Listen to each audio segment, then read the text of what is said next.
In today's video, I'm going to show you exactly how to turn off sound on chess.com quickly and easily. Whether you're tired of the move sounds, notifications, or just want a quieter playing experience, this step-by-step guide will help you disable all sounds in just a few clicks. This works on desktop, and the process is super simple once you know where to look. If this video helps you out, make sure to hit that like button and subscribe for more quick and helpful tutorials just like this. Alright, let's jump right in.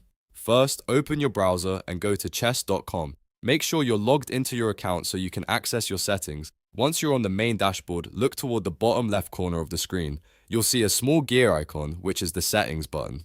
Go ahead and click on that. When the settings menu opens up, you'll see a few different options, but what you want to do is click on all settings. This will take you to the full settings page where you can customize everything related to your chess.com experience. Now that you're inside the settings page, look over to the left-hand menu. There are several categories listed here, but the one we're interested in is called Board and Pieces. Click on Board and Pieces to continue. Once you're in this section, scroll down slowly until you find the sound section.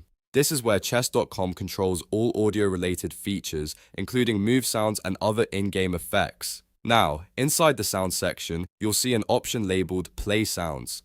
This is the main toggle that controls whether sounds are enabled or disabled on your account. To turn off all sounds, simply click the toggle so that it switches off. Once it's turned off, that's it. Chess.com will no longer play any sounds during your games or while navigating the site. You don't need to save anything manually because the setting updates automatically. If you ever want to turn the sound back on, just come back to the same section and toggle it back on. It's that simple. This is especially useful if you're playing in a quiet environment, studying games, or just prefer a distraction-free experience. And there you have it. That's how to turn off sound on chess.com in just a few easy steps. If this video helped you, don't forget to like the video and subscribe to the channel for more simple and effective tutorials. Thanks for watching, and I'll see you in the next one.